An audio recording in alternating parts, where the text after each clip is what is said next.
માં પૈસા હોય તોય ભલે, ન હોય તોય ભલે, મને ચાલશે. હે, મારે ટીવી નથી જોતી, મારે ફ્રીજ નથી જોતી, મારે 4 વ્હીલ વાળી ગાડી નથી જોતી, મારે ઘરેણાય નથી જોતા. પણ બાપ, હું તને એક વિનંતી કરું દીકરી, કે મને એવી જગ્યાએ આપજે કે છોકરો ને કુટુંબ સંસ્કારી હોવું જોઈએ. બાકી મને ગમે તે હશે ચાલશે. સંસ્કારી કુટુંબમાં આપજે. અને મગાય તો સંસ્કાર જ મગાય. હો બાપ, બંગલા, ટીવી, ફ્રીજ ને આ બધું તો દીકરીને કદાચ તમને ગરીબના ઝૂંપડામાં આપો ને, આમાં લખેલું હોય ને તો ન્યા થાય, કિસ્મતમાં લખેલું હોય ને તો થાય. અને બાકી કરોડોપતિને આપો તો ભાગ્યમાં ન હોય તો ભોગવાતું નથી. સંસ્કાર જોવો, કુટુંબ જોવો. આપણે એમ કહીએ, વડીલો એમ કહે કે વડ જોઈને વરીએ અને આરો જોઈને ઉતરીએ. નદીમાં આરો હોય ને એને જોવો પડે પહેલા, નકર ડૂબી જાય. વડ જોઈને વરીએ અને આરો જોઈને ઉતરીએ. ભીષ્મ દાદાએ કીધું કે તારી જેવો રૂપાળો કોણ મળે? અને ભીષ્મ દાદાએ પોતાની બુદ્ધિ રૂપી, પોતાની મતિ રૂપી કુંવારી કન્યા ભીષ્મ દાદાએ કૃષ્ણને પરણાવી છે. ધીમે ધીમે ધીમે ઉત્તરની અંદરથી, દક્ષિણની અંદરથી સૂર્ય ઉત્તરની અંદર પ્રવેશ કરવા જાય છે. અને એ જ સમયે ભીષ્મ દાદાએ ભગવાનની સ્તુતિ પૂરી કરી અને આ બાજુ ઉત્તરાયણના સૂર્યની અંદર દાદા ભીષ્મએ પોતાનો દેહ ત્યાગ કર્યો છે. બધાએ રુદન કર્યું. આજ મહાભારતનું મેન પાત્ર, મહાભારતનું કોઈ મેન પાત્ર હોય તો દાદા ભીષ્મ છે. ભીષ્મ હાલ્યા આવતા હોય ને તો ગાંડી ગીરની અંદરથી મૃગરાજ કેસરી સિંહ હાલ્યા આવતો હોય એવું લાગે. ગંગાનો દીકરો, ઉર્ધ્વ રહેતા મહાત્મા.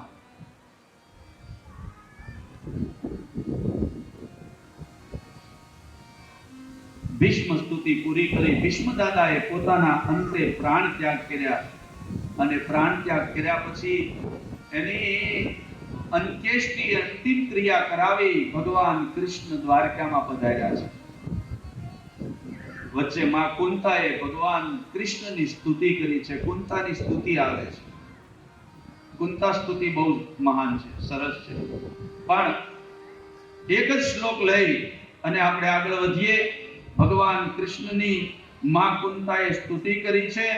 અને પછી ભગવાન કૃષ્ણ રથની અંદર બેસી અનેક દેશોને, અનેક પહાડોને પસાર કરતા કરતા દ્વારકામાં પધાર્યા. અને દ્વારકાની અંદર પધારી અને ગામના પાદરે આવીને ભગવાને શંખ વગાડ્યો. ત્યાં એકે એક 16,108 ઘેરે ખબર પડી કે આવ્યા. આપણે નથી આપણા બહેનો ને ખબર હોય કે એના પતિ ઘરે આવતા હોય ને, ઘણાના પતિના તો કોડવડ હોય કે 3 વખત બેલ મારું ને એટલે સમજી જવાનું હું જ. હા, ખબર પડી જાય. 3 વખત બેલ મારે એટલે ઓલી બિચારી અંદર બેઠી હોય ત્યારે ખબર પડે કે આપડા ઈ આવ્યા. હા, એમ બેલ મારવાથી બેનોને ખબર પડે એમ ભગવાન કૃષ્ણએ શંખ ફૂંક્યો. ત્યાં 16,108 ઘેર ખબર પડી કે આવ્યા આપણા પતિદેવ.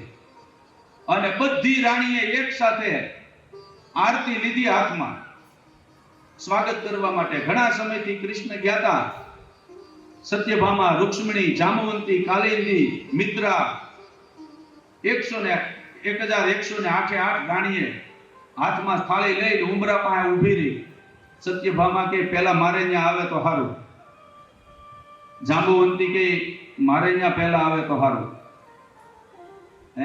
ઘણા સમયથી ગયા હતા એટલે બધી રાણીઓને પ્રતીક્ષા તો હતી જ. તે કૃષ્ણ ભગવાનને એમ થયું કે એકને ઘેરે પહેલા જાઓ, પછી બીજેને ઘેરે બીજા દિવસે જાઓ, ત્રીજીને ઘેરે ત્રીજા દિવસે જાઓ, તો છેલ્લીનો વારો તો 1,108 દિવસ પછી આવશે. અને એને ખોટું લાગશે કે આવ્યા કેદુના ને આજ કેમ આવ્યા. એટલે ભગવાન કૃષ્ણએ લીલા કરી, સત્યભામાને ઘેર, રૂક્ષ્મણીને ઘેર, જાંબુવંતીને ઘેર, કાલિંદીને ઘેર, મિત્રવૃંદાને ઘેર, બધ્યુંને ઘેરે એક સાથે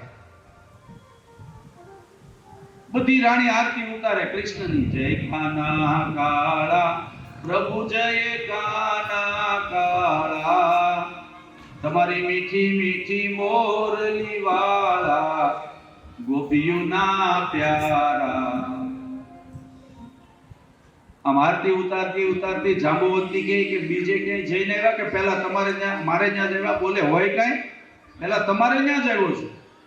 તો કે તો બરોબર.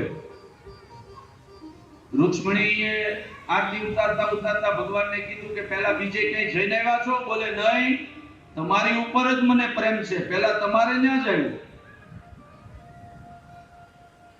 લક્ષ્મણાએ કીધું કે ક્યાં ક્યાં જઈને આવ્યા? બોલે ક્યાંય નહીં, તમારે ત્યાં જ પહેલા આવ્યું. બધી રાણીઓને ભગવાને કીધું કે પહેલા તમારે ત્યાં જ આવ્યો. બધી રાજી થઈ ગઈ. હવે આની લીલાને કોણ પહોંચી શકે? હે, આ લીલા નારદજી સિવાય કોઈ જાણી નથી. નારદજીને ખબર પડી કે આ એકમાંથી અનેક થયા છે અને બધી રાણીઓને ઘરે એક સાથે ગયા છે. જો વહામર જાતને તો ઝઘડો થાતા ને. હા, કૃષ્ણ બીતા હતા. આપણે કઈ બીજી એમાં કઈ નવાઈ નથી.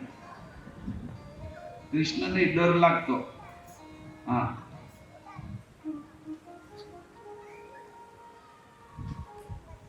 ઈ સમયે કૃષ્ણ ડરતા હતા. આ તમે સાંભળ્યું છે કે જ્યારે સીતાજી અશોક વાટિકામાં બેઠા અને રાવણ એને મનાવવા આવ્યો, એક વખત રાવણે આવી અને આવી રીતે આમ તલવાર મ્યાનની અંદરથી કાઢીને સીતાજીને કહે, માની જા નહીં તો તારો ચીરછેદ કરી નાખું.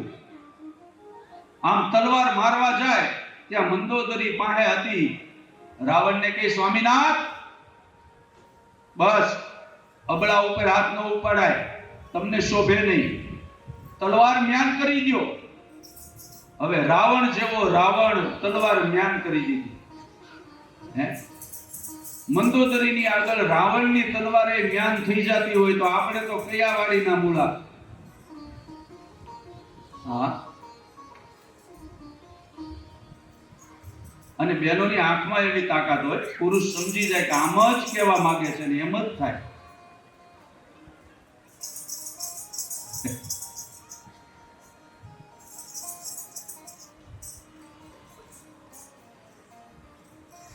એક છોકરો બહાર ગેટ પાસે ઉભો,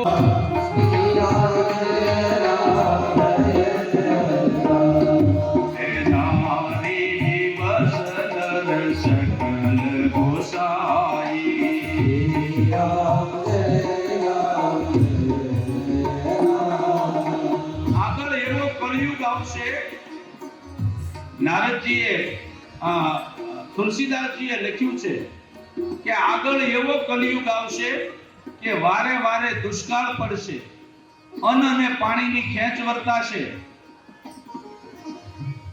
બેન રોતી જશે અને સાળી સાડલો લઈને જશે, ભાઈને કોઈ પૂછશે નહીં, આપણા પ્રસંગની અંદર સાળો સલાહ દેવા વાળો થશે. આવું લખ્યું છે. હે,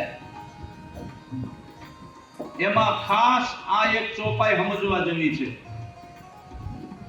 નારી બીબસ નર સકલ ગોસાઈ,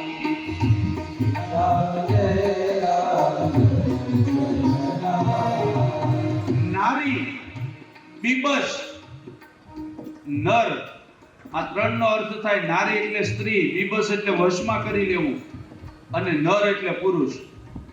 કળિયુગની સ્ત્રી એવી થશે કે જેમ મદારી વાંદરાને પોતાની આંગળીએ નચાવશે ને એમ સ્ત્રી પોતાના પતિને નચાવશે. હે નારી બીબસ નર સકલ ગોસાઈ, નાચહી નટ મરકટકી નાઈ.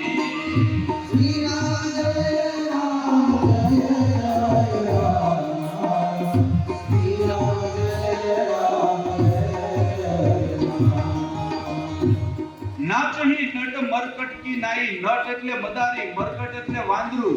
જેમ મદારી વાંદરાને નચાવે એમ કળિયુગની સ્ત્રી પોતાના પતિને પોતાના આંગળીના ટેરવા ઉપર નચાવશે, આવું લખ્યું છે.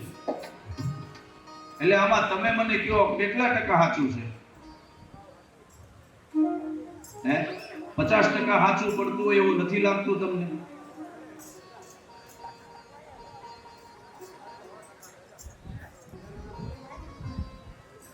%.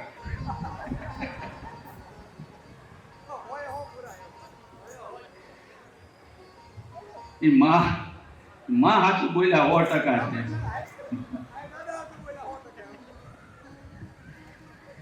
પણ કળિયુગનો એવો જાગતો આવશે. આ તમારા ખાલી એટલા આપણા આ કથા પૂરતી વાત નથી. સમગ્ર વિશ્વની અંદર એવું છે કે સ્ત્રી એટલી આગળ આવશે કે પુરુષને પણ પાછળ છોડી દેશે. એનો કહેવાનો મતલબ એવો નથી કે નારી બીબસ નર સકલ બોચાઈ નાચહી નટ મરકટકી નાઈ. એનો અર્થ એવો નથી કે નારી પોતાના આંગળીના ટેરવા ઉપર પુરુષને નચાવશે. પણ એક સમય એવો આવશે કે નારી પોતાના હાથની અંદર એવું કામ લઈને બેઠી છે કે જે કામ પુરુષ ન કરી બતાવે એ સ્ત્રી કરી બતાવશે. કોઈ પણ ક્ષેત્રમાં સ્ત્રી આગળ હશે. એમાં સાચી વાત છે. વકીલ જોવો તો સ્ત્રી નથી, સીએ જોવો તો નથી. અરે હું તો ત્યાં સુધી કહું, આપણા સુરતની એક છોકરી તો પ્લેન ઉડાડે છે, વિદેશનું. આગળ ન કહેવાય? કહેવાય. સ્ત્રી શક્તિ જ અનમોલ છે બાપ. સ્ત્રીને કઈ નીચે દેખાડવાની વાત નથી. નારી નારાયણી છે અને નારાયણી પ્રકૃતિ વિલાસમાં કાંઈ પણ કરી શકે. દીકરી તરીકે જન્મે છે, પણ અત્યારે દીકરી તરીકે જીવતી નથી, દીકરા તરીકે જીવે છે. એનું અભિમાન છે, આપણને એનો ગર્વ છે.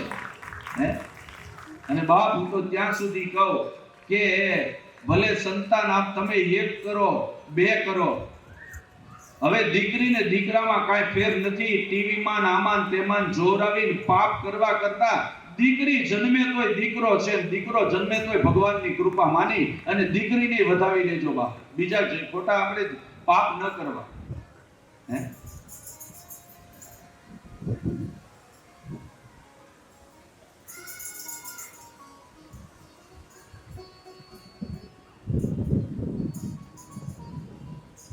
વિશ્વ દાદા નિર્વાણ પામી, ભગવાન કૃષ્ણ દ્વારકામાં આવ્યા. આ બાજુ આપણે પરીક્ષિત જન્મની કથા કરી. પરીક્ષિતનો જન્મ થયો અને પાંડવોએ વેદજ્ઞ અને દેવજ્ઞ બ્રાહ્મણોને બોલાવ્યા છે પરીક્ષિતના જાત કર્મ સંસ્કાર કરાવવા માટે.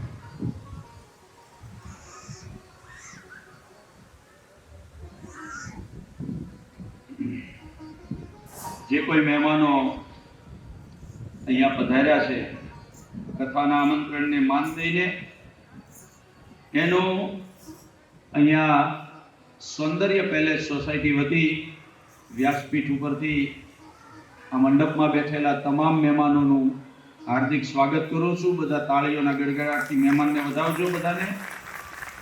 અને જે કોઈએ પણ દાનની સરવાણી અહીંયા આપી છે, ગાયની સેવા માટેનું કાર્ય છે, ભગીરથ કામ છે.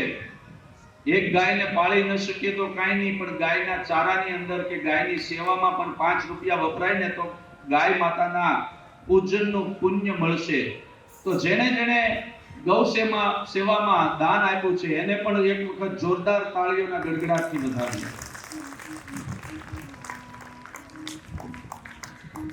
કથાને આગળ લઈ જાઓ તો જન્મતાની સાથે એ પરીક્ષિત આજુબાજુમાં જોવા મળ્યો છે. હજી તો જન્મ જ થયો છે અને જન્મતાની સાથે પરીક્ષિત આજુબાજુમાં જોવા મળ્યો એટલે બધાને વિચાર આવ્યો કે આ શું જોવે છે.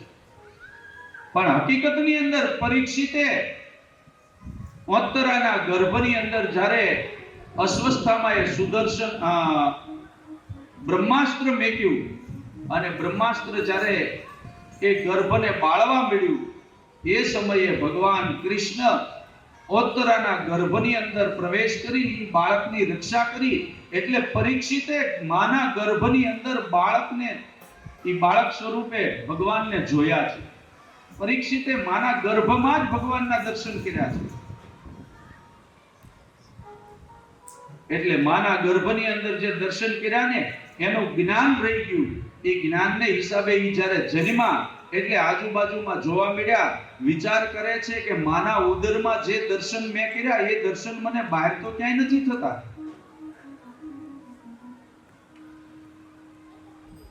જેવી રીતે પરીક્ષિતને માતાના ગર્ભની અંદર ભગવાને બચાવ્યા અને દર્શન આપ્યા ને, એવી રીતે મને તમને પણ માના ગર્ભની અંદર ભગવાન જ બચાવે છે. એ મળમૂત્રના ખાડામાં જીવ ઊંધો લટકતો હોય અને 9 મહિના પૂરા થાય ને ત્યારે એ ભગવાનને પ્રાર્થના કરે કે હે ઈશ્વર, આ મળમૂત્રના ખાડાની અંદરથી મને બહાર કાઢ, એટલે હું તારું નામ નહીં ભૂલું. ભગવાનને કોલ આપ. અને પછી 9 મહિના થાય, માતાએ પ્રસૂતિની પીડા ભોગવી, એ બાળકને જ્યારે આ સૃષ્ટિની અંદર જન્મ આપે, એ અંદર આપેલો કોલ બહાર આવે એટલે ભૂલી જાય, માયામાં લપેટાઈ જાય. માં, બાપ, ભાઈ, ઘર, ભગવાનનું નામ લેવાનું. અંદર માના ગર્ભમાં કોલ આપ્યો હોય કે ઈશ્વર, તું મને આ મળમૂત્રના ખાડાની અંદરથી બહાર કાઢ તો હું તારું નામ નહીં ભૂલું. પણ એ જ્યારે આ પૃથ્વી ઉપર આવે ત્યારે એવી માયાની અંદર લપેટાય કે ભગવાનનું નામ લેવાનું ભૂલી જાય અને સંસારિક માયાની અંદર એ રચોપચો રહે છે, ઈશ્વરનું નામ લેતો નથી.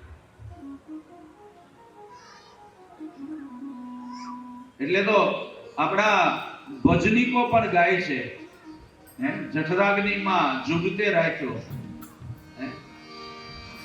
જઠરાગ્નિમાં જુગતે રાખો, 9 માસ નિર્ધાર.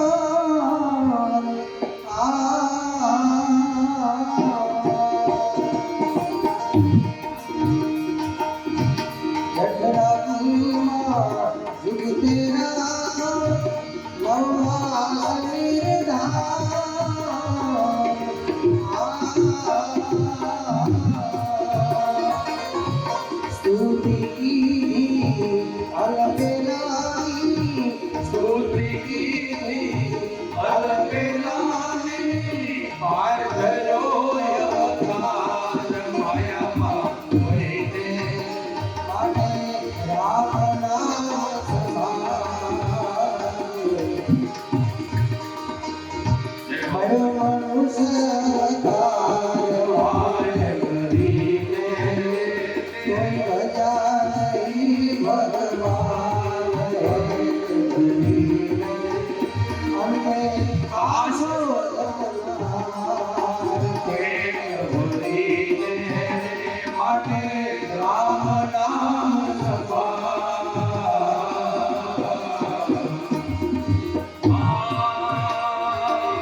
પાછી નહીં આવે. ગમે એટલો કરોડપતિ હોય, જે સમય વયો ગયો, હાથમાંથી સમય નીકળી ગયો, એ પાછો નહીં આવે. સમય માણસની પાસે એક જ વખત આવે છે. કરોડપતિ હોય, અત્યારે 70 વર્ષનો હોય, અબજોપતિ, અબજોપતિ 70 કરોડો અને અબજોપતિ હોય, એ 70 વર્ષનો થયો હોય, એ કોઈને એમ કે ભાઈ હું તમને 2-5 લાખ રૂપિયા કે 2-5 કરોડ રૂપિયા આપું, પણ મને મારું 50મું વર્ષ પાછું આપી દો, તો શક્ય છે? અરે ગમે એટલા રૂપિયા આપે, સમય નીકળી ગયો તે નીકળી ગયો.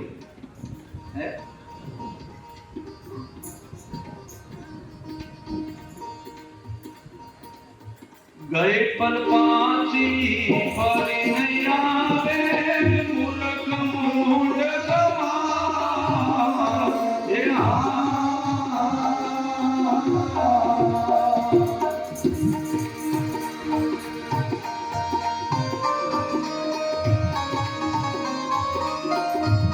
એક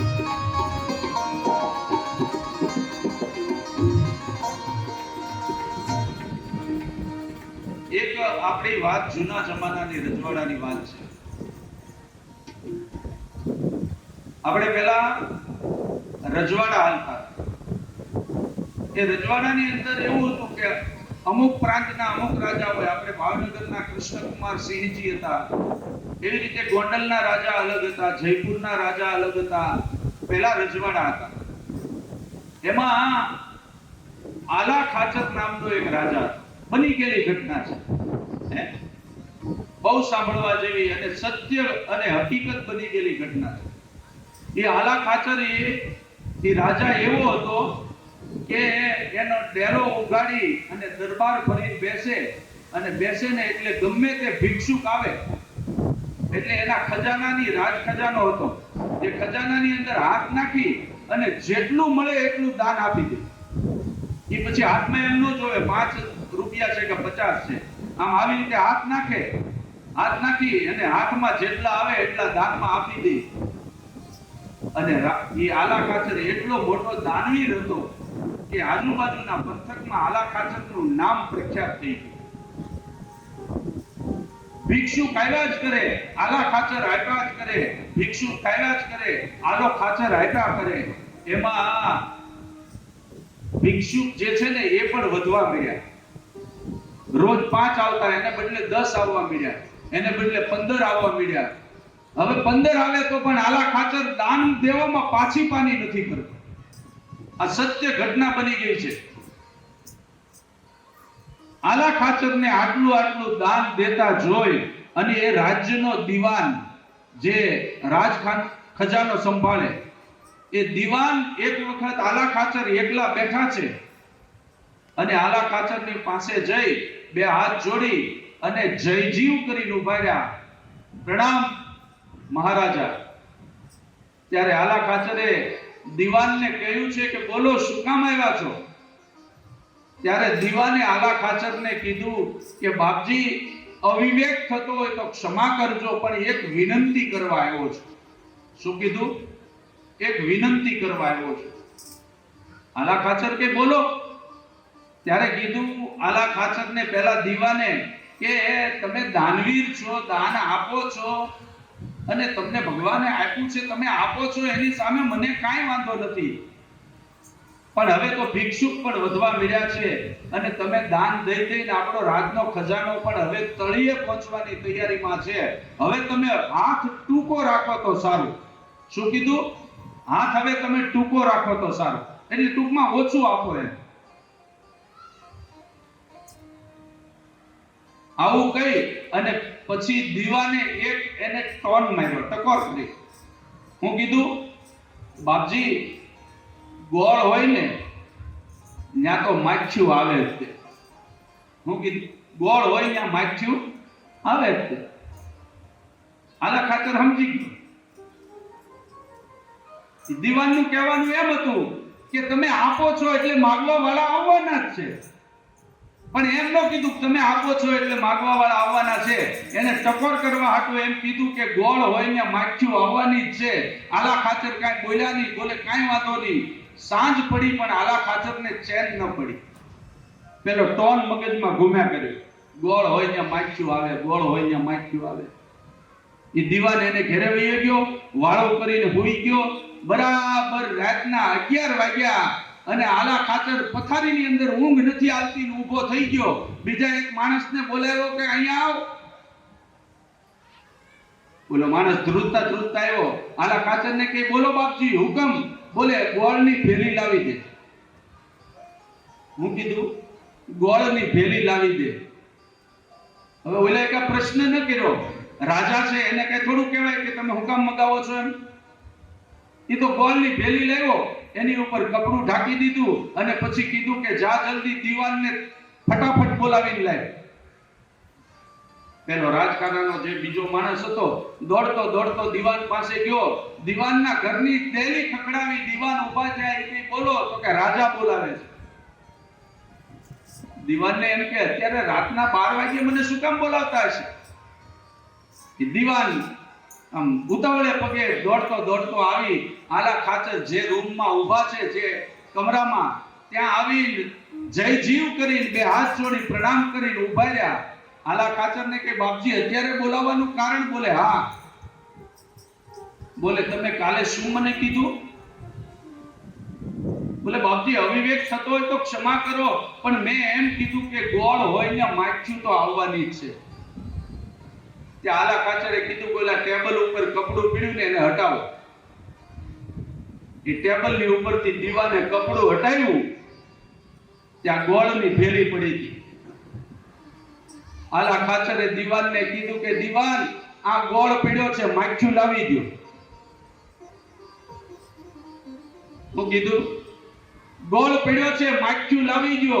ત્યારે દીવાને એટલું કીધું કે બાપજી ઈ તો દિવસ હોય તો આવે, રાત હોય તો ન આવે. સૂર્ય તપતો હોય, દિવસ હોય તો માખ્યું આવે, બાકી રાતે ન આવે. ત્યારે આલા ખાચરે કીધું અત્યારે મારો દિવસ તપે છે અને મારો વખત છે એટલે આવે છે ને મને આવે છે એટલે આપી દેવા દે બાપ. કાલ રાત પડી જાય કોને ખબર, બધું પીડી દેવાનું. મારો દી છે એટલે આવે છે.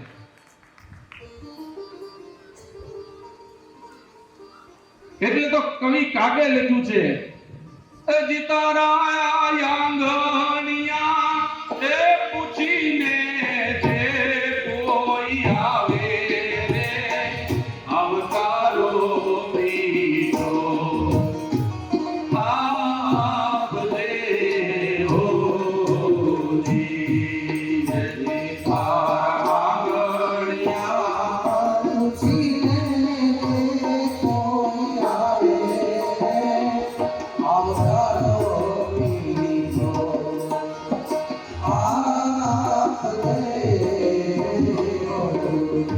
તારા આંગણિયા, તારું સરનામું, તારું નામ પૂછીને કદાચ કોઈ આવે ને તો એને આવકારો મીઠો આપજે. કારણ કે એ તને મળવા નથી આવતો. તું રૂપાળો છો એટલે તને જોવા નથી આવતો. કવિ કાગ કહે છે માનવીની પાસે કોઈ તે માનવીને આવે રે માનવી પાસે કોઈ માનવી ના આવે. તારા દિવસને એ જોઈને દુખિયા આવે રે આવકારો મીઠો.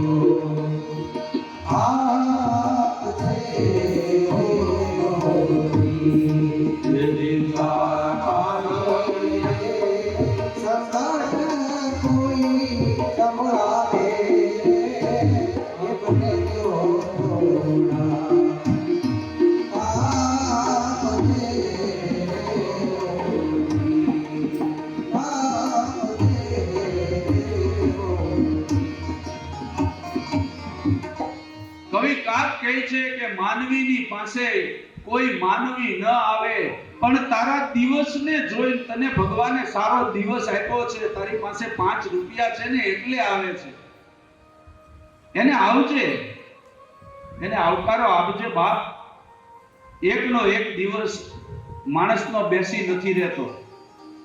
કવિ કાગ તો ત્યાં સુધી કહે છે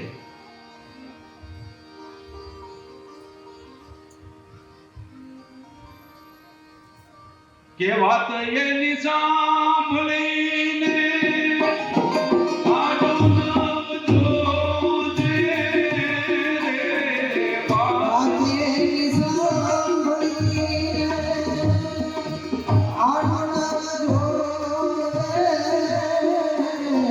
ગરજીને માથું રે એ હલાવી હોકારા દેજે રે આવકારો મીઠો.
જોજે, એને માથું રે હલાવી હોકારા દેજે.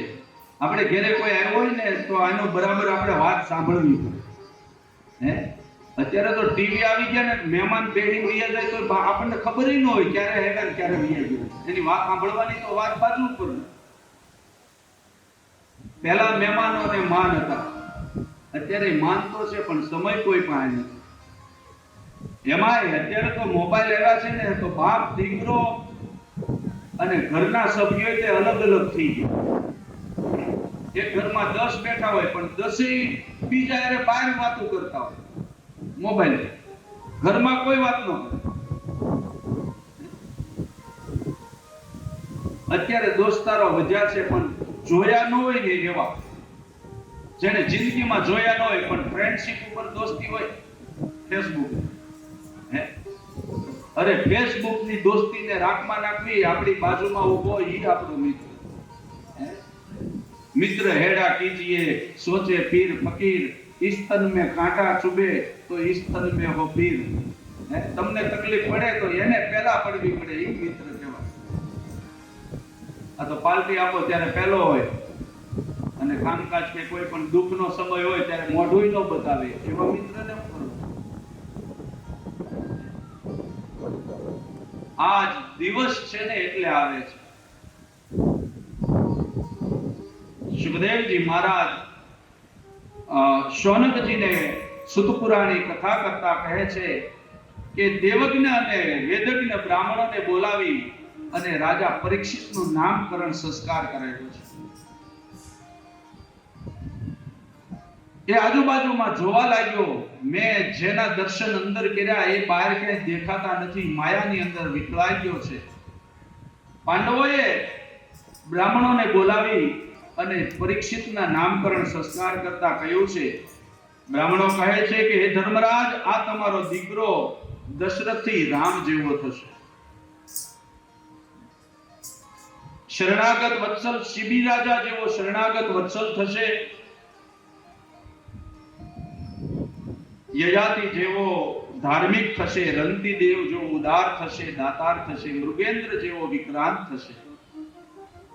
આનામાં સહનશીલતા બહુ હશે. અર્જુન જેવો બાણાવાળી થશે. આમ જ્યોતિષ કરતા કરતા બ્રાહ્મણોએ કીધું છે કે આનો આખા ભૂમંડળની અંદર એકલાનો રાજ થશે. ચક્રવર્તી રાજાના ચિહ્ન બતાય છે.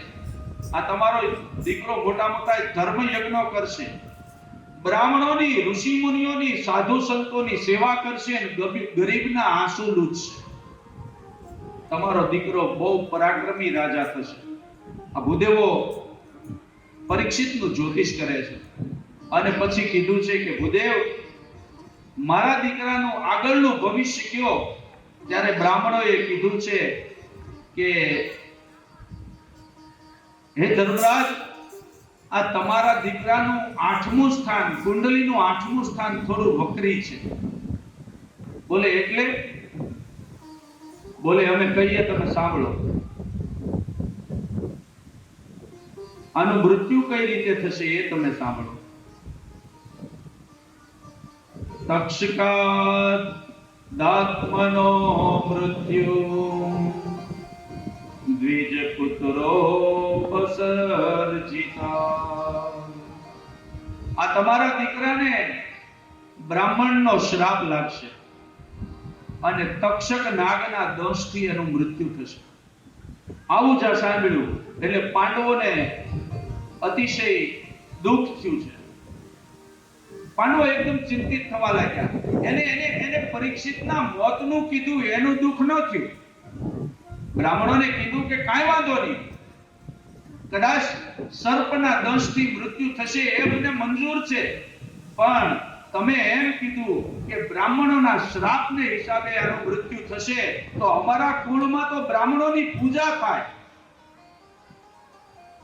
અમારા કુળની અંદર બ્રાહ્મણના ગળાની અંદર ફૂલની માળા પહેરાવાય, બ્રાહ્મણના ચરણ ધોવાય, બ્રાહ્મણોની પૂજા થાય.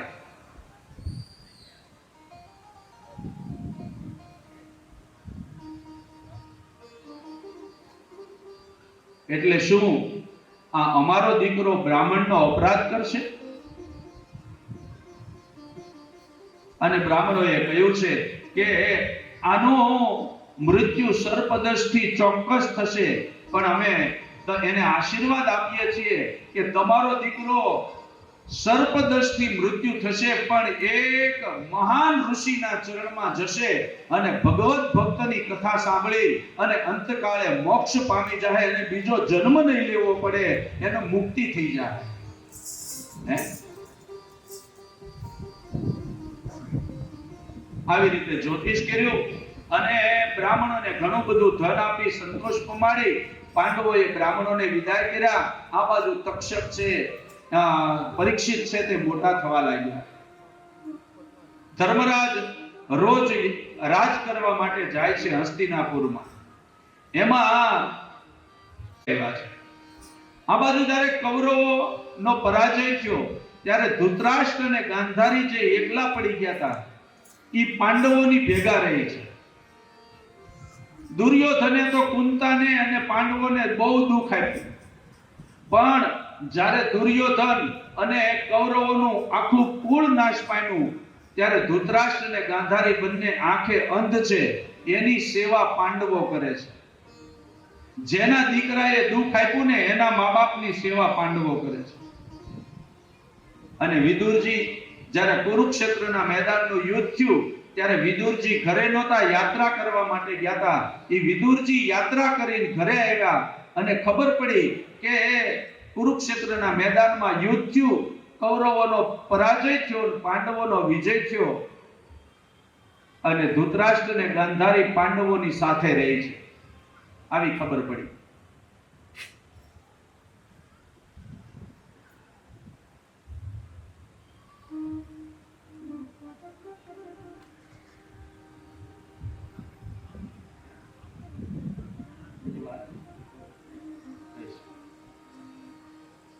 એટલે વિદુરજી આવી અને પાંડવોના સમાચાર પૂછ્યા. ખબર પડી કે પાંડવો અત્યારે રાજ કરે છે. થોડોક સમય આપણે કથાની અંદર ધ્યાન દઈએ, પછી જે કાંઈ આપણે વામન જન્મ આજે કરાવવાનો છે, પણ હજી તો આપણે એમ માનો તો 9:15 વાગે કથા ચાલુ કરીને હજી 10:15 થયા છે. એક સવા કલાક કે 1.5 કલાકની કથા થઈ છે. થોડીક કથાને આગળ ચલાવીએ તો વિદુરજી આવી અને ધૃતરાષ્ટ્ર અને ગાંધારીને એકાંતની અંદર લઈ જઈને કીધું છે કે તમારા દીકરાએ આને જરા પણ સુખ નથી લેવા દીધું અને દુઃખ આપવામાં કાંઈ બાકી નથી રાખ્યું, છતાં એના હાથની સેવા તમે સ્વીકારો છો. હજી તમને છેલ્લી અવસ્થામાં ભગવાનનું ભજન કરવાની ઈચ્છા નથી થતી? હજી તમને આ શરીરની ઉપર મમતા શેની છે? હવે તો તમે બધું છોડી જંગલની અંદર જઈને તમારું છેલ્લું અવતાર કાર્ય પૂરું કરો. આ ધૃતરાષ્ટ્ર અને ગાંધારીને વિદુરજીના વચનો સાચા લાગ્યા. એક દિવસ રાતના સમયે કોઈને ખબર ન પડે એ રીતે વિદુરજી ધૃતરાષ્ટ્ર અને ગાંધારીને લઈને જતા રહ્યા. જંગલની અંદર ગયા અને એવું કહેવાય છે કે 10મા સ્કંદનો પાઠ કરતા કરતા વિદુર એ ધૃતરાષ્ટ્ર અને ગાંધારીને જે જંગલમાં લઈ ગયા હતા એ જંગલની અંદર દાવાગ્નિ લાગ્યો અને ધૃતરાષ્ટ્ર અને ગાંધારી એ દાવાગ્નિમાં બળીને ભસ્મ થયા. એનો અવતાર કાર્ય પૂરું થઈ ગયું. આ બાજુ સવાર પડ્યું, ધર્મરાજા જાગીને જોવે છે તો ધૃતરાષ્ટ્ર અને ગાંધારીને જોયા નહીં, એટલે ચિંતા કરવા લાગ્યા કે ક્યાં ગયા હશે. કાલે કોઈ એમ કહે છે કે એના દીકરાએ અમને દુઃખ આપ્યું ને એટલે આ લોકોએ જ એને મારી નાખ્યા છે. કાલે કોઈ અમને એવો દોષ આપશે. આમ જે ચિંતિત છે એમાં નારદજી આવ્યા. નારદજી આવી નારાયણ નારાયણ કરી અને ધર્મરાજને કીધું છે કે ધર્મરાજ, હું અહીંયાથી નીકળ્યો છું, પણ તમને મળવા માટે આવ્યો છું. એક ચેતવણી આપું છું. ધર્મરાજ કે બોલો. બોલે, તમે અત્યારે ભલે રાજ કરો છો, પણ હવે તમને એક ચેતવણી આપું છું કે દ્વાપર યુગ પૂરો થાય છે અને હવે કળિયુગ આવે છે. અને કળિયુગની અંદર તમારી જેવા ધર્મીને રહેવા માટેનું કોઈ સ્થાન નથી. માટે તમે ચેતી જજો, એમ કહી અને નારદજી નીકળી ગયા. ધર્મરાજ પોતાના રાજ્યની અંદર રાજ કરવા ગયા, પણ ક્યાંય ચેન પડતું નથી. કારણ કે પેલા ધૃતરાષ્ટ્ર ને ગાંધારી વૈયા ગયા, એની ચિંતા. એમાં નારદજી આવીને કીધું કે હવે કળિયુગ આવશે એટલે તમારી જેવા ધર્મી લોકોને રહેવા માટેનું કોઈ સ્થાન નથી, એની ચિંતા થઈ. એટલે ઘેરે આવી અને અર્જુનને કીધું છે કે અર્જુન, આ 4-5 દિવસથી મને ક્યાંય ચેન નથી પડતું બાપ. રાજ કરવા જાઉં છું તો બરાબર મારું મન રાજમાં લાગતું નથી. સવારમાં ઊભો થઈને ભગવાનની પૂજા કરું છું તો ભગવાનની મૂર્તિમાં મને તેજ ઓછું થઈ ગયું હોય એવું લાગે છે. સૂર્ય ને ચંદ્રની અંદર તેજ જતું રહ્યું હોય, સૂર્ય ચંદ્ર ઝાંખા બતાય છે, દિશાઓ બધી ધૂંધળી બતાય છે. સવારમાં ઊભો થાવ, કાગડા ને કૂતરા રોતા હોય એવું મને લાગે છે. કાંઈક અપશુકન થતું હોય એવું મને લાગે છે. અર્જુન, મને મારી ચિંતા નથી, પણ મને દ્વારકામાં કાળિયા ઠાકરની, કૃષ્ણની ચિંતા છે. ઈ તો કુશળ હશે ને બધા. અર્જુન કે મોટા ભાઈ, એમાં તમારે ચિંતા કરવાની ન હોય.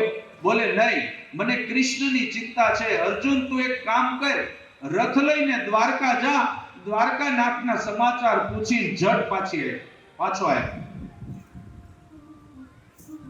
અર્જુનજી રથ લઈને તૈયાર થયા દ્વારકા જવા માટે.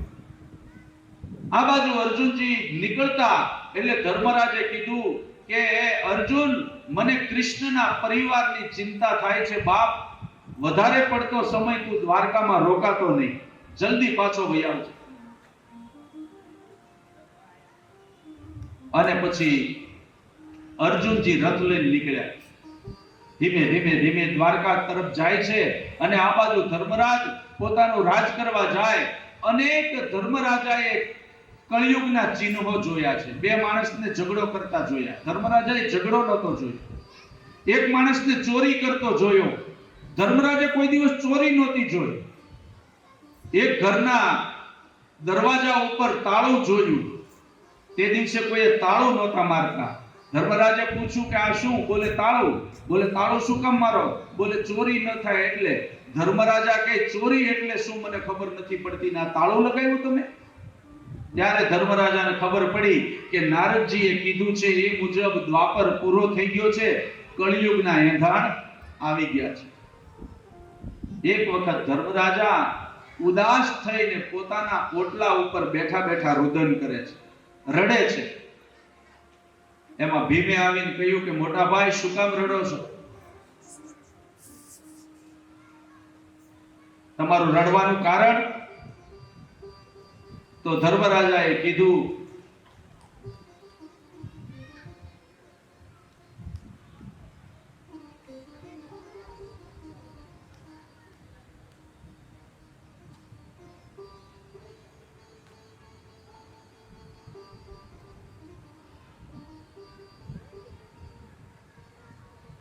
ધર્મરાજાએ કહ્યું છે, અહીંયા ધ્યાન રાખો, એ તો કથા સાંભળવા જે હોય આવ્યું હોય બીજું છે. એટલે ધર્મરાજાએ કહ્યું છે કે અર્જુનને મેં ઘણા સમયથી દ્વારકા મોકલ્યો છે, હજી પાછો આવ્યો નથી. મને કૃષ્ણની ચિંતા થાય છે. મારો કાળિયો ઠાકર શું કરતો હશે? બલરામ શું કરતો હશે? એની 8 પટરાણીઓ છે એ શું કરતી હશે? આવી રીતે જ્યાં રુદન કરે છે એમાં ભીમે આવીને કહ્યું છે કે મોટા ભાઈ, દૂરથી એક રથ આવતો હોય એવું મને દેખાય છે. નક્કી અર્જુનજી આવતા હશે. ત્યાં તો અર્જુનજી ધીમે ધીમે રથ ચલાવતા આગળ આવે છે, પણ ઘોડા પણ માંડ પગ આગળ મૂકતા હોય એ રીતે, થાકેલા હોય એ રીતે આવે છે. અને જ્યાં ધર્મરાજની પાસે આવીને રથ ઉભો રહ્યો અને અર્જુન નીચે ઉતર્યો ને, એટલે ધર્મરાજ ઊભા થઈને કહે છે કે અર્જુન આવી ગયો બાપ? બોલે હા. બોલ અર્જુન, કૃષ્ણ શું કરે? એની રાણીઓ શું કરે? બલરામ શું કરે? કૃષ્ણના બધા સંતાનો શું કરે? બાપ જલ્દી બોલ, મને કૃષ્ણની ચિંતા છે. બધા કુશળ તો છે ને? અર્જુન કાંઈ બોલતા નથી. ધર્મરાજની સામે દ્રષ્ટિ પણ કરી નથી. અર્જુનની આંખમાં આંસુ છે. ધર્મરાજ સમજી ગયા કે કાંઈક નક્કી અજુગતું થયું હોય એવું લાગે છે.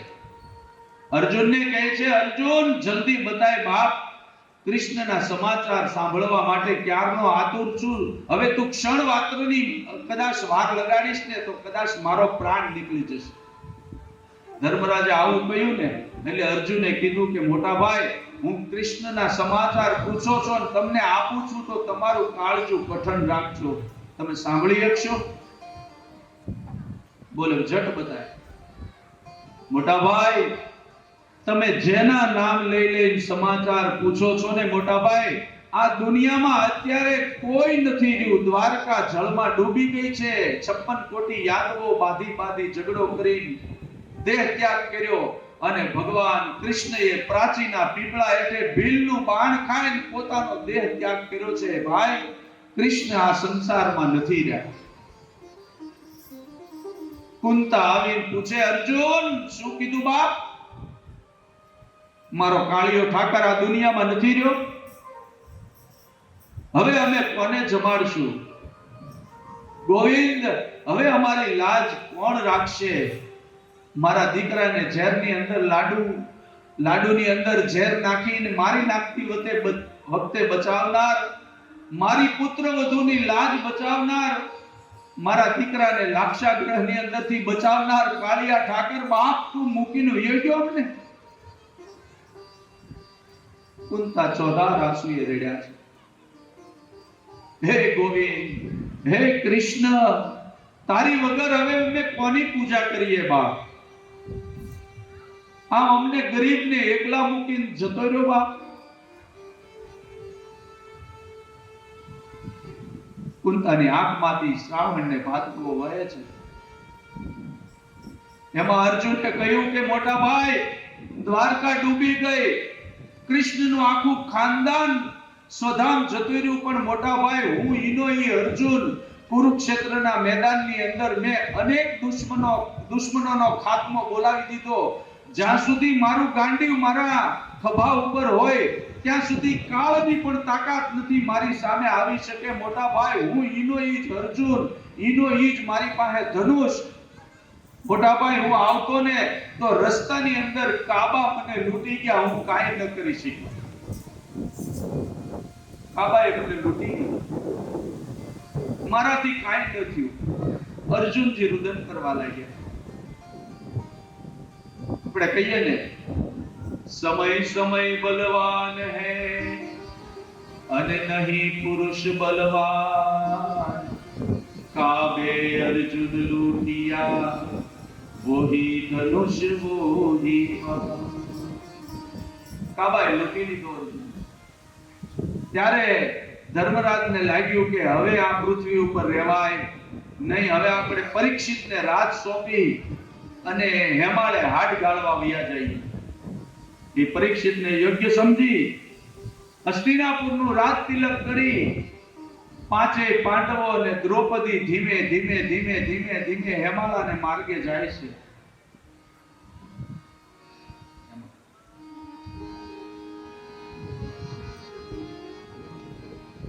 કવિ કાગે લખ્યું છે, ખાલી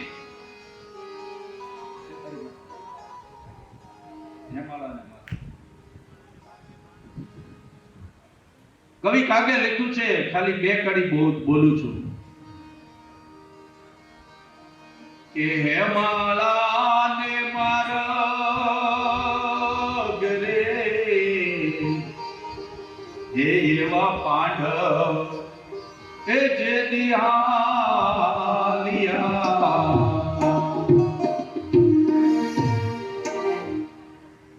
હેમાળાને માર્ગે હે એવા પાંડવ જે દિહાલિયા. પણ જોને દીઠે દયણે એ સુંદરી સોહાગણીએ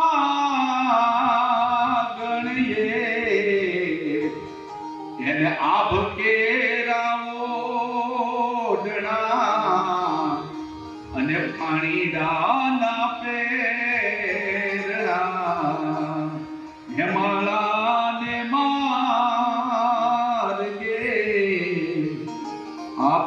જે દિહાલી. આ પાંડવો જાય છે, એમાં એક સફેદ સાડીવાળી સ્ત્રી હામી મળી અને અર્જુનને, યુધિષ્ઠિરને, ભીમને, સહદેવને, નકુલને કહે છે, એ પાંડવો ક્યાં જાવ છો?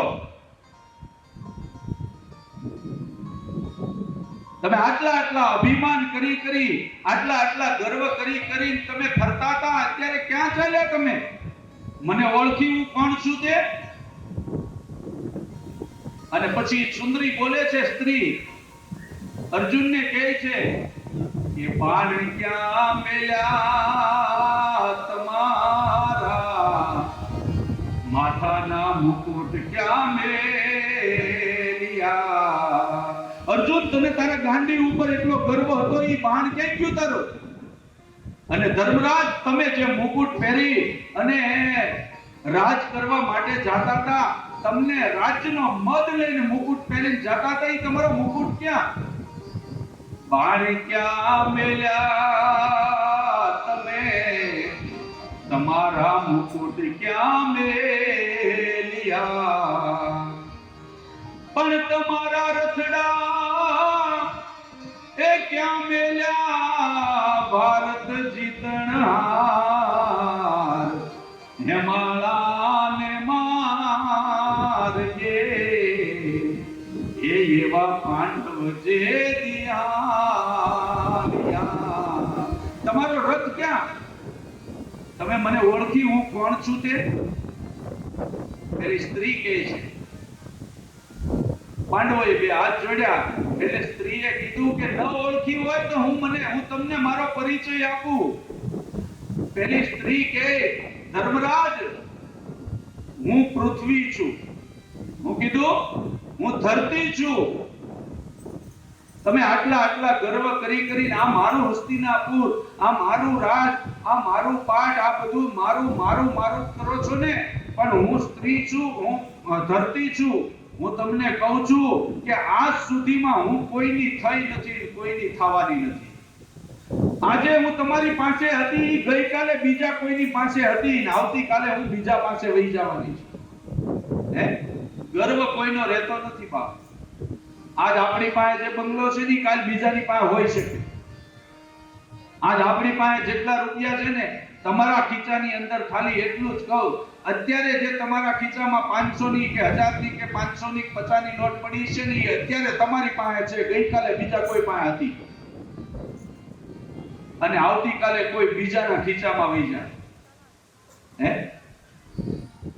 કોઈ વસ્તુ આપણે કદાચ એમ માનીએ કે આ જિંદગીની અંદર એવું નહીં રાખવાનું કે જેનું છે એની પાસે જવાનું જ છે. પાંડવો ધીમે ધીમે ધરતી માતાને પ્રણામ કરી અને જાય છે. થોડોક આગળ ગયા એટલે સહદેવ, નકુલ આ બધાના અંગ ગળવા મળ્યા. દ્રૌપદીને પણ અંગ ગળી ગયું. બે જણ વધ્યા, અર્જુન અને ધર્મરાજ યુધિષ્ઠિર. એ અર્જુન પણ આગળ જતા હેમાળા સુધી પહોંચી ન શક્યો, ઉપર ગયો ત્યાં એ પણ ગળી ગયો. અને જ્યાં ધર્મરાજ યુધિષ્ઠિર આગળ જાય છે ત્યાં ઉપરથી વિમાન લેવા આવ્યા ધર્મરાજને કહ્યું છે કે ધર્મરાજ, તમે સત્યને માર્ગે ચાલ્યા છો, બધાને તોડીને ઇન્સાફ કર્યો છે, માટે તમારે ગળવાનું નથી. બેસી જાઓ વિમાનમાં, તમને દેવલોકની અંદર લઈ જવામાં આવે છે. અને ધર્મરાજ યુધિષ્ઠિર સદેહે ઉપર ગયા છે. એવું કહેવાય છે કે સમય વીતતા પરીક્ષિતના લગ્ન કર્યા. પરીક્ષિતે દિગ્વિજય કર્યો છે. એક વખત પરીક્ષિત ફરતો ઘોડાની ઉપર સવાર થઈ અને જાય છે. એમાં એક ખેડૂત એક બળદને એક ગાયને બાંધી અને ખેતી કરે છે. પકડ્યો એટલે, કોણ છો તું? પેલો પગમાં પડી ગયો, હું કલિયુગ છું. અરે મારા રાજ્યની અંદર કલિયુગ, તને જીવતો ન છોડું.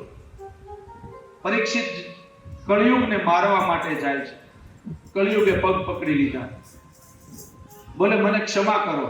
રાજાનું તો કર્તવ્ય છે જે શરણે આવે એને ક્ષમા આપી દેવી. પરીક્ષિતે માર્યો નહીં કલિયુગને, કહ્યું કે જા, મારો દેશ છોડીને જતો રહે. તો પેલા કલિયુગે કીધું કે ક્યાં જાઓ? આ દુનિયામાં બધી જગ્યાએ તમારું જ રાજ છે. મને એક કામ કરો, રહેવા માટેના સ્થાન આપો. 5 સ્થાન આપ્યા છે રહેવા માટે. હે, અનિતિમાં તારે રહેવાનું. અનિતિનું મેળવેલું હોય ને એમાં કળિયુગ હોય. બીજું સ્થાન આપ્યું અધર્મથી ભેગું કરેલું હોય એની અંદર તારો વાસ થાય, અધર્મથી. હે, ત્રીજું સ્થાન આપ્યું ચોરીથી ભેગું કરેલું ધન હોય એની અંદર કળિયુગનો વાસ થાય. ચોથું સ્થાન આપ્યું લંપટતાથી, વ્યભિચારથી જેને ધન ભેગું કર્યું હોય એની અંદર. પહેલા 4 જ આપ્યા હતા. તો પેલો કળિયુગ કે બાપજી મારો પરિવાર બહુ મોટો છે, આ 4 બેડરૂમમાં અમે ન રહી શકીએ, એના કરતા તમે 5મું આપી દો. એટલે પરીક્ષિત રાજાએ કીધું કે સોનાની અંદર તારો વાસ. કળિયુગ કે બસ મારે આટલું જ જોતું હતું, હવે ઘરની અંદર હું ઘરની અંદર પ્રવેશ કરી છે. હે, તમામ ઘરની અંદર મારો પ્રવેશ કરી લે. પરીક્ષિત ઘરે આવ્યા.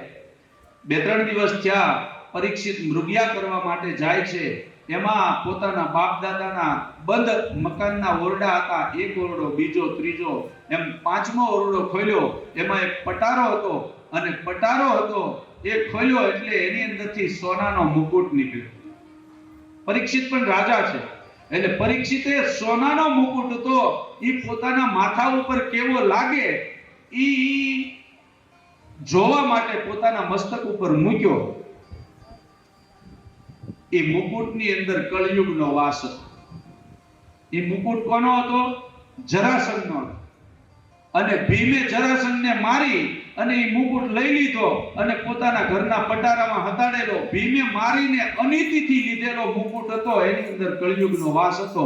જેણે પરીક્ષિતે કળિયુગને નહોતો માર્યો એ જ કળિયુગ આજ પરીક્ષિતના મસ્તક ઉપર સવાર થઈ ગયો. મારી નાખ્યો તો વાંધો. મૃગયા કરવા જાય છે. બપોરના સમયે એક આશ્રમમાં જઈ અને પાણી માંગ્યું. શ્રમિક ઋષિનો આશ્રમ છે. શ્રમિકના આશ્રમે જઈને પાણી માંગ્યું. કોઈ છે પાણી આપો, તરસ લાગી. શ્રમિક ઋષિ તો તપસ્યામાં બેઠા છે, કોણ આવ્યું છે ખબર નથી. એટલે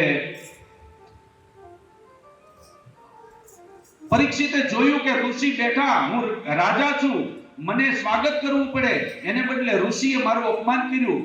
બુદ્ધિ બગડી ગઈ. પેલો મસ્તકની ઉપર કળિયુગ હતો એટલે બાજુમાં મરેલો સર્પ હતો ને એ સર્પ લઈ શ્રમિકના ગળામાં પહેરાવી અને નીકળી ગયો. જે હાથે ઋષિના ગળામાં ફૂલની માળા પહેરાવતો એ હાથે આજે સર્પ પહેરાવ્યો. પરીક્ષિત પોતાના ઘરે ગયા પણ આ બાજુ શ્રમિકનો દીકરો શ્રીંગી હજી 7 વર્ષની ઉંમર છે અને બાજુની નદીની અંદર કૌશિકી નદીમાં સ્નાન કરે છે. અંતે તો ઋષિનું સંતાન બાપ. કોઈ